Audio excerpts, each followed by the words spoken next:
My father handed over the entire family business to my inexperienced brother, the golden child, while I spent 19 years building it up. Now they are on the brink of bankruptcy after I revealed this secret.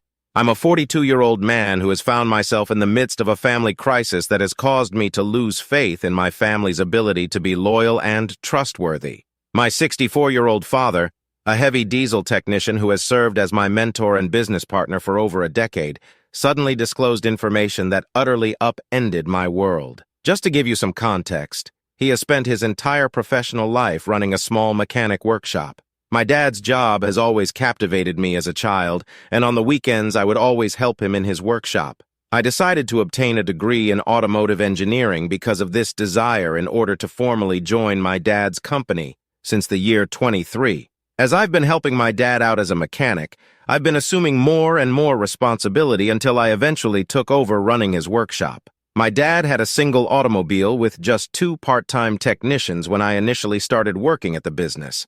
Throughout the past 10 years, I have significantly increased growth by implementing new tactics and making use of my degree and experience. We now employ over 35 people and have 15 automobiles in our fleet. We grew financially so quickly that this fiscal year's revenue, which was only $250,000, is about $7 million. My dad's primary responsibilities have stayed in the workshop, while I have assumed a managerial role that is more office-focused. I have dedicated the last 10 years to completely rebuilding and revamping our family business.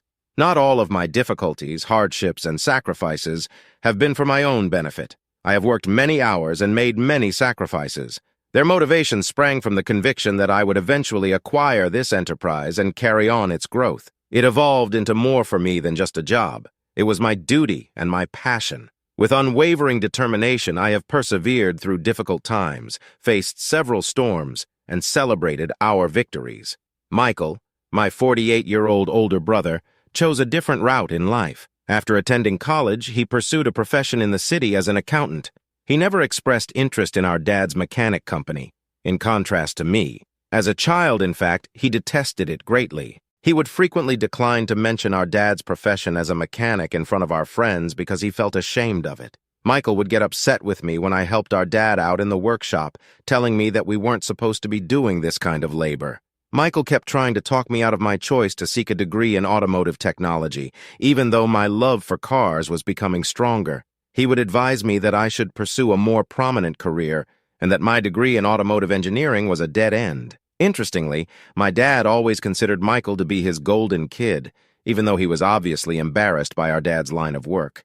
Even though Michael showed little to no interest in the family business or the labor our father did, this favoritism persisted. Not so long ago, things were different. My father used to treat the two of us with equal affection. That all changed, though, when Michael turned 15. Our family was really concerned when he developed pneumonia and remained bedridden. His health was seriously concerning the physicians, who even warned us that he might not survive. It was a really trying time for all of us. I still clearly remember how scared and anxious I was that Michael might not make it out of the hospital.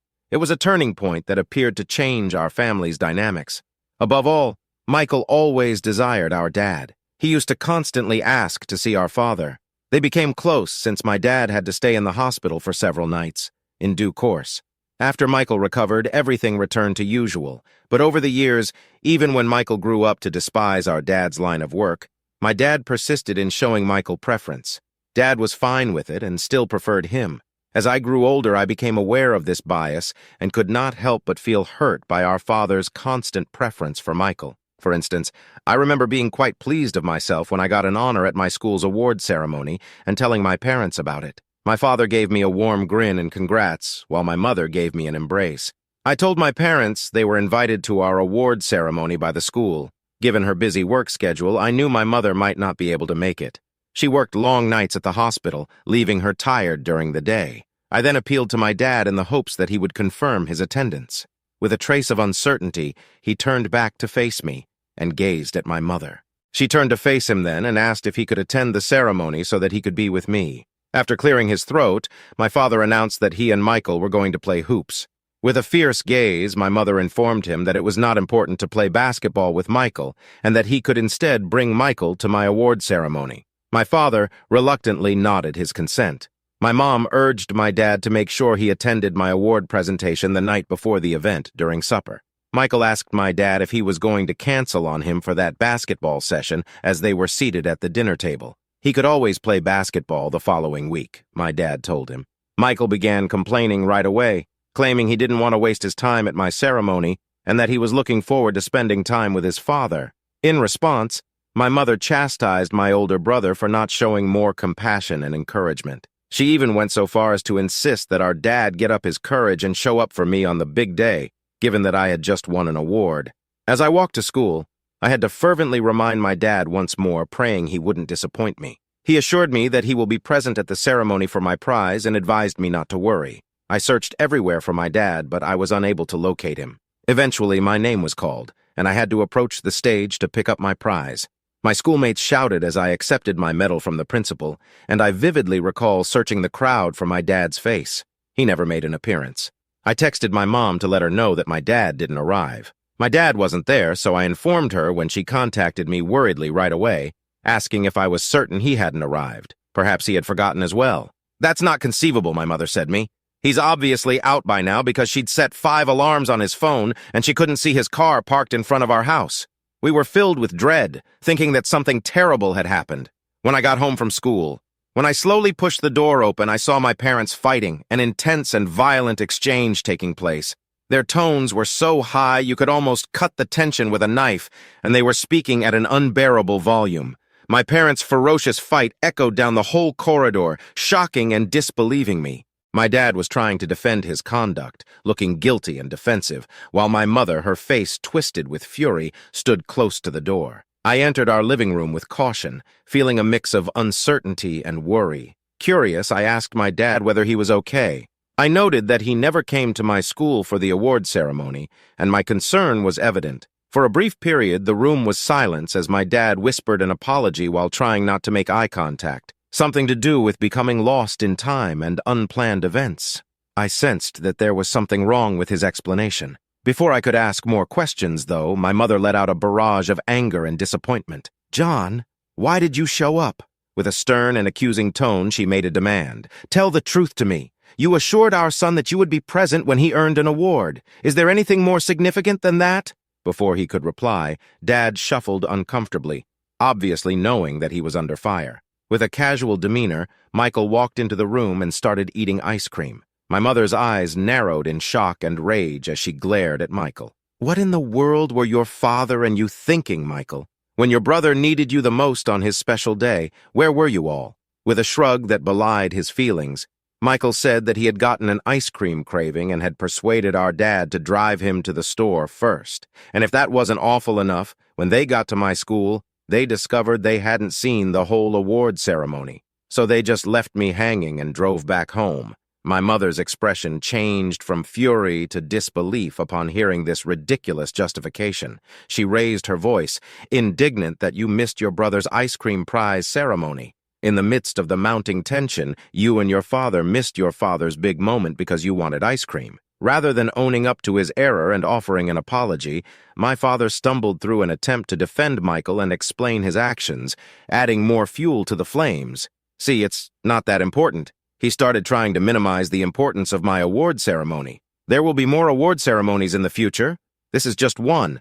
I figured we could just grab a quick cone since Michael was requesting one." It didn't seem like a huge deal to me. His remarks seemed like a gut punch to me. I was unable to comprehend it. The guy I had relied on to be my father was downplaying the significance of what I had accomplished, the way he disregarded the moment I had been looking forward to with great anticipation. His words lingered in the air, rendering me completely dumbfounded. What had started off as simple incredulity had now turned into a strong mixture of rage and grief, a strong concoction of annoyance and melancholy pulsing through me. My throat started to lump together, and I could feel the sting of unshed tears.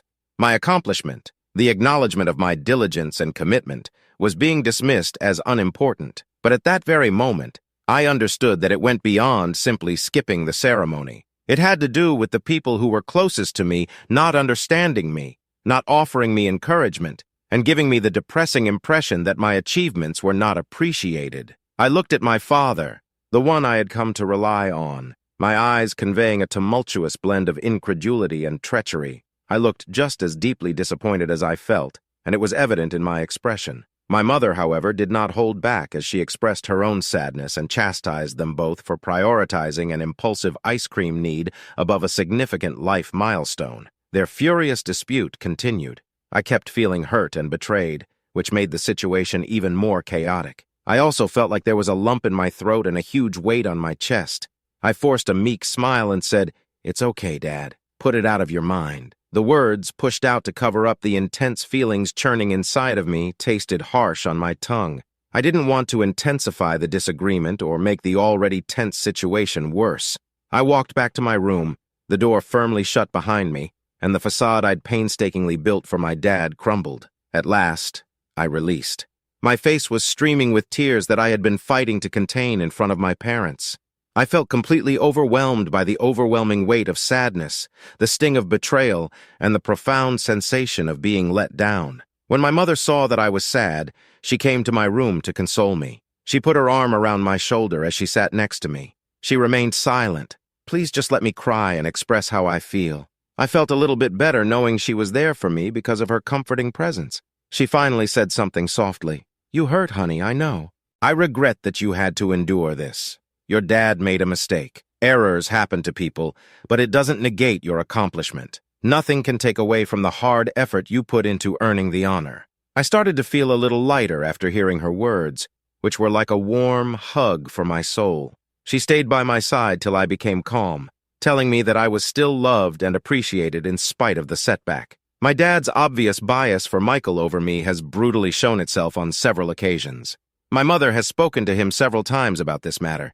Every time, my dad seems to actually hear me out and tries to be more involved in my life. However, it's always fleeting, and in the end, he goes back to being Michael's superhero father. I have noticed this pattern repeatedly for my entire life. Even with these instances of favoritism, I've always made a sincere effort to gain my dad's acceptance.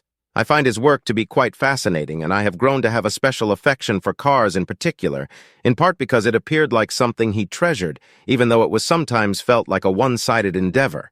I never gave up on the idea that my efforts would finally pay off and win me my dad's acceptance and appreciation. With the claiming of irreconcilable differences, my dad filed for divorce from my mother last year, ushering in a difficult chapter in our family's history. My father and mother had been having increasingly bad disputes for a few years now, but I had no idea that they would be getting divorced. We went through a trying period as a family. My dad has dated multiple younger ladies in the last few months. He called Michael and me in for what he said was an important meal around 5 months ago.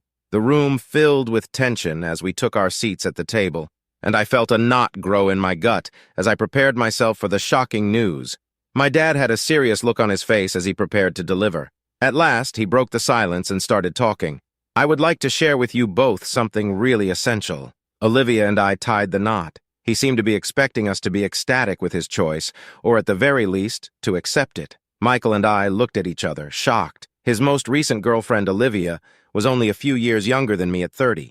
We must have looked shocked, but my dad went on as if he didn't notice our astonishment. He continued by telling how Olivia had made his life happier and more exciting, and how he had found love once more. It was astounding to me that my father had chosen to wed without even asking us to the ceremony or having a conversation with us about it. After making that statement, my dad continued by expressing his pride in the company he had founded and watched flourish over time. He mentioned that he has been considering his company's succession plan recently. I anxiously awaited him to reveal his intentions. My dad turned to face me and informed me that after giving it some serious thought, he had come to the conclusion that given I was not yet married and had no children of my own, I should not expect to inherit the family business. I looked at him, completely confused, as he went on to explain that he had decided to give Michael full control of the company. Shock and amazement washed over me in waves, and I felt like I was being betrayed so deeply that I was at a loss for words. My trust in my father crumbled in front of my eyes, and it seemed like a fatal blow to the gut. As soon as my dad dropped this surprise, a whirlwind of betrayal and wrath erupted within me. My whole world was collapsing in front of me, despite 10 years of diligent labor and devotion. I glared at him while clenching my jaw, unable to fully appreciate the significance of his choice. "Why?" I finally got the words out, roiling with a mixture of hurt and rage. I committed my entire life to this venture. Together, you and I built it. How are you able to just give it to Michael?" Dad gave his explanation, not seeming to be fazed by the maelstrom he had created. "Michael is married and has children. He can grow the company to new heights, and I think he needs the financial stability." I felt the weight of his partiality falling back on me as his words lingered in the air. I found it difficult to remain composed. I balled my hands into fists. "This is unfair. I've thrown my everything into this venture. I've put in a lot of time and effort working with you. And now that Michael has a family, you're just going to ignore me? What about my prospects, my dreams?" He answered in a heartless manner. "The business goes to your brother, but you can stay in your role and continue to work for Michael. That's my ultimate choice." I had to control my anger to keep from retaliating, even though I was furious. I looked to Michael, hoping for some small bit of sympathy or understanding. He avoided making eye contact and said nothing, much to my dismay.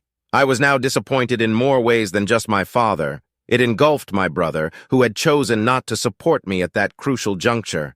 I could feel the oppressive weight of a lifetime of preference bearing down on me. It was more than just business as usual. It was the result of years of not feeling good enough. With a casual wave, I dismissed the sacrifice and dedication that I had demonstrated. Stepped down. "If that's what you want, fine, Dad," I muttered in defeat.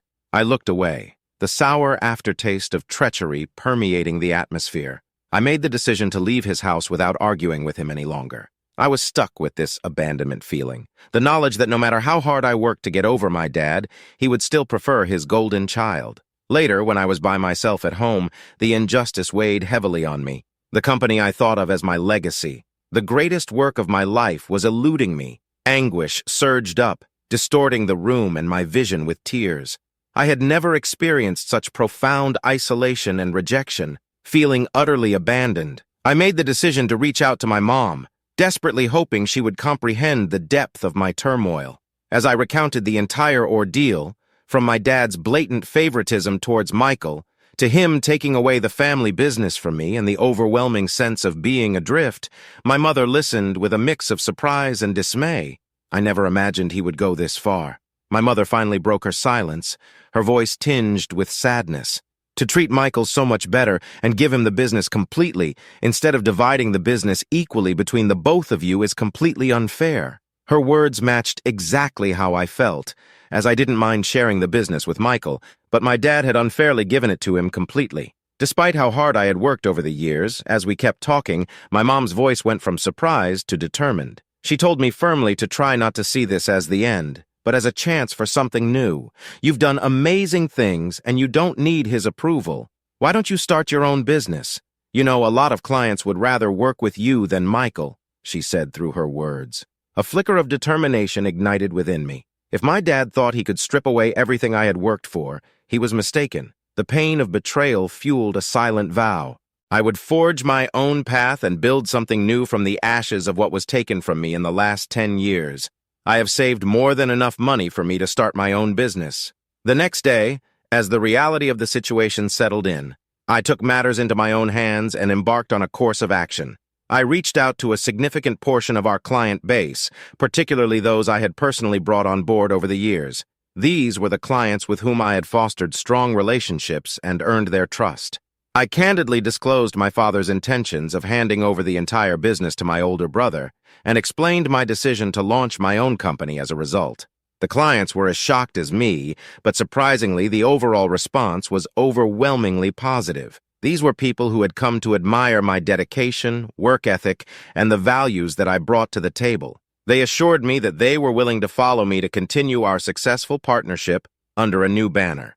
The news of my departure from the family business circulated around the industry, and some of my dad's workers even approached me professing their support that they wanted to work with me. It was like people were starting to comprehend that after my dad left the firm under Michael's care, this would be a sinking ship. I handed up my resignation letter to my dad, and he was astonished. He lectured me that I should not abandon the company at such a key juncture, but I sneered at his statement and departed as the majority of the client base moved allegiance. The previously rich family business started to unravel, with my dad unintentionally entangled in the maelstrom of the aftermath from his ambitious vision. Helplessly, he watched as his well-intentioned scheme tragically backfired. In the ensuing months, my new venture blossomed. The unwavering support from devoted clientele, along with my experience, not only ensured my survival, but also spurred me to thrive. My father's treachery acted as the trigger for my rebirth, making me emerge from the ashes as someone stronger and more resilient than ever before. The business I have developed, now independent and growing, is a monument to my determination. I can finally revel in the last laugh, knowing that my hard work, devotion, and resilience have prevailed against all obstacles. Meanwhile, I have learnt from my mother that Michael has no idea how to handle the firm and is struggling to maintain the remaining clients. My father must have heard about my accomplishments because he wrote me a lengthy note yesterday, calling me a loser for abandoning my family and failing to support my brother in the family business. He stated how he was suffering money troubles, and Olivia, his new wife, threatened to divorce him since he was unable to pay her lifestyle anymore. He urged me to do what he thought was right as he wrapped up his speech, going back to the family business and getting all the clients I had gained back in an attempt to turn around our faltering firm. Update 1. I would like to sincerely thank everyone for their insightful counsel and comforting words on my situation. To dispel any doubts, I remain perplexed as to why my father believed it was a good idea for Michael to take over the company, even though we all knew he knew nothing about the inner workings of our family firm. Knowing how well our firm was doing, Michael consented to my father's requests since he thought this would be an easy job and that I would shoulder the majority of the responsibilities. He had previously told us that he was dissatisfied at his position. I'm going to assume that he believed that I would handle the most of the labor-intensive tasks while he and his family could take pleasure in his position as CEO. For those who are curious as to why I haven't gotten married yet, it's just that I've always been rather solitary and committed to my career.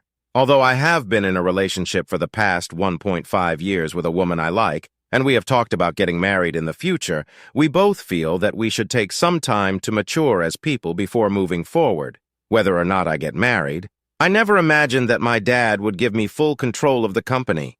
Given that it would have been equitable and I wouldn't have needed children in the future, I would have been happy to share a 70/30ths or even 50/50ths portion with Michael. My goal was to leave a family legacy by eventually transferring my share of the business to Michael's kids. In any case, there was no justification for my dad to be so cruel and hand Michael the entire company. Since I worked in this industry for 10 years, I should be able to participate in it. Furthermore, I never pressured any of my clients to pick me over my dad's company. I was the one that would always go above and beyond to make sure they were satisfied and to establish enduring relationships, so they chose to work with me. I never wanted our family business to fail or for Michael to fail. The company collapsed because Michael was still inexperienced in running it, and because my dad was preoccupied with Olivia and didn't have time to attend to his clients. My father must have thought that when I finally failed, despite my unwavering commitment and effort, I would give up on my business and run back to him to beg for his pardon. Not only do I remain steadfast, but I also keep getting better. Seeing the steady collapse of a company that I helped to establish is incredibly depressing. But it's important to understand that I never wanted this to happen. Rather, it's a direct result of their own choices. Next week, when I have some free time, I plan to have an open discussion with my dad about these urgent matters. Update 2. I finally had the much-needed talk with my dad. Last Saturday, he invited me to supper and demanded an apology. I visited his home. To my surprise, as soon as I walked inside his apartment, Michael was waiting for me. Thoughts of a resolution crossed my mind as the strained mood persisted. Taking a deep breath, my dad looked at Michael and then unleashed the shock. He began by expressing his grief that our family business was now in shambles and his sadness over what had transpired between us. Raising an eyebrow, I prepared myself for his next move, thinking he would tell me he had changed his mind. Rather, my father began to put pressure on me to get back to the family business as soon as possible, saying that if I did, he would forget and forgive me. Michael interrupted and accused me of being the reason behind the company's downfall, his own struggles, and even calling me a self-centered person for abandoning him to take care of the business on my own. His charges left me speechless. Dad, you didn't even think about my future when you decided to give Michael the whole company. You put this down at my feet, but how? I fired back, letting my annoyance show through. The real problem is that you took most of the clients with you when you left, Michael mocked. That is the source of the issue. The relationships I forged were the reason they followed me, not because I made them do it. You were free to attempt to retrieve them. Your current clientele would not have left the company if you were so adept at keeping them. Feeling the weight of their accusations, I argued back. My father sighed. See, I don't want to watch the family company fail. It provides me with income and allows me to maintain my way of life. Because of all of this, Olivia has also broken up with me. Rather than try to work out this continuing family drama, I would just like to enjoy my retired life in peace. Thus, please simply return to work for your brother and quit being so self-centered. The atmosphere grew heavier and the room appeared to get smaller. I realized that this was not at all the apology or closure I had hoped for. Rather, it seemed like an effort to force me back into a circumstance that I had worked so hard to escape. I got to my feet, stunned and hurt, my rage building. I sent my dad a look and said, "I'm done with this conversation. I'll be happy to watch your company fail." And with that, I left the unpleasant conversation. Dad and Michael have been inundating me with calls and texts ever since our talk. They have been disparaging me and holding me responsible for everything. Seeing how my own family tries to profit off my labors is extremely upsetting. Therefore, I've blocked them for the time being. Update 3. I haven't given an update in 6 months. I'm glad to share that my business is doing well, and I also have big plans to ask my girlfriend to marry me very soon. I'm excited to be happily married to her since she is unquestionably the one for me, in a less optimistic vein. While Michael drove his firm to the ground, my dad had to deal with difficulties. Ultimately, my dad was forced to sell the entire company to a different corporation. Unfortunately, he did not profit much from the transaction, and little he did obtain Olivia claimed in their divorce. I have deliberately obstructed their communication and removed myself from both of them. I've occasionally had chats with family and friends concerning these events. My mother and I have surprisingly become closer over the months. She treats Michael and me equally, which is contrary to expectations, and has been a source of understanding and support throughout this turbulent time. She is understanding of what I'm doing and is encouraging of my new venture. She also told me that as a result of the firm failing, Michael intends to return to accounting, in spite of the difficulties in my family. I'm appreciative of my personal happiness and security. Concentrating on the positives, my mother's support and the relationship I have with my partner are vital sources of strength. I'm still committed to making my business ventures successful. I'm determined to use obstacles as chances for improvement and achievement, and I have hope for the future.